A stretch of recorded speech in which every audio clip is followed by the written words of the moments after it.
நேற்றைக்கு நைட்டு சௌந்தர்யா ரணவுடைய மோத்திரையை வச்சு கிளின்னு கிழிச்சு விட்டாங்க. இப்போ ரணவு அப்படிங்கிறவங்க மேலே எதுக்கு சௌந்தர்யாவுக்கு வந்து இவ்வளோ கோவம் வருது அப்படிங்கிற ஒரு காரணம் இருக்குல்ல, அதை வந்து உடச்சிருக்காங்க. என்ன சொல்கிறாங்க அப்படின்னா, எனக்கு ரணவு வந்து ட்ரிகர் பண்ணணும், அவனை கோவப்படுத்தணும் அப்படிங்கிற எந்த அவசியமும் இல்லை அப்படின்னு சொல்லி இந்த போட்டா பாருங்கள் எல்லாம் உட்காந்துருந்து சொல்கிறாங்க.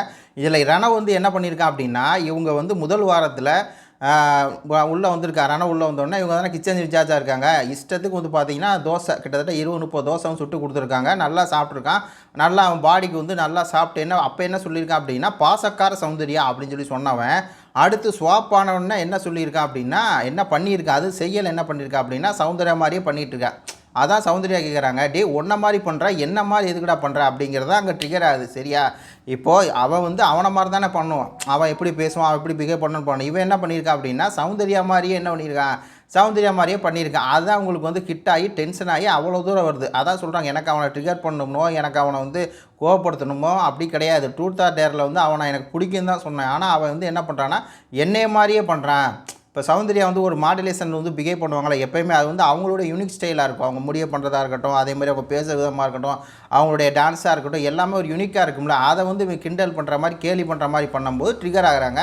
அது மட்டும் இல்லாமல் இந்த மாதிரி அன்சிதாவுடைய லெட்டரை வந்து கிளிக்கும் போது கிளிக்காதரா அப்படின்னு சொல்லி நான் கண்ணை காட்டுறேன், கண்ணை காட்டினதுக்கு அப்புறமா அவன் கிளிக்கிறா அப்படின்னா அப்புறம் ட்ரிகர் ஆகி கோவப்படாமல் அவனை நான் என்ன பண்ணுவேன் சொல்லு. இப்போது ஒருத்தவங்களோட பொருளை எடுக்கிறான் ஃபேமிலின்னா எனக்கு வந்து ட்ரிகர் ஆகும் அப்படிங்கிற இதுதான் மேட்ரு. அதனால தான் நான் அவன் மேலே வந்து கோவப்படுறேன் அப்படிங்கிற ஒரு உண்மையை போட்டு வந்து உடச்சி தாராக கிழிச்செறிஞ்சிருக்காங்க.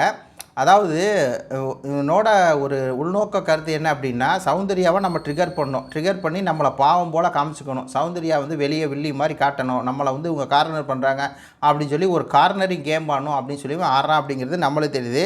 திருப்பி இன்னொன்று சொல்கிறாங்க, அவனுக்கு வந்து இது இப்போ விஷால் விஷாலில் சொல்லிட்டுருக்காங்க, இப்போ விஷால் போய் சொல்லுவான் இது வந்து கேம் அப்படின்னு. அப்போது இதுதான் கேமா, அவனுக்கு வந்து புரியாது அப்படிங்கிறது ஃபேக்ட்டு தான். ஏன்னா இந்த விஷால் அப்படிங்கிறவன் எந்த அளவுக்கு ஒரு கேவலமானவனு அடுத்த ஒரு வீடியோவில் பார்க்கலாம். 2 பக்கமே அவன் சேம் சைடு கோல் ஆகிக்குவோம். ஆனால் அந்த ரணவ் அப்படிங்கிறோட மோத்திரைக்கு லிஸ்ட்டு எதனால நான் வந்து ரணவ் பேசும்போது ட்ரிகர் ஆகிறேன் அப்படிங்கிற உண்மையை போட்டு உடச்சிருக்காங்க. உங்கள் கருத்துக்களை சொல்லுங்கள். நன்றி, வணக்கம்.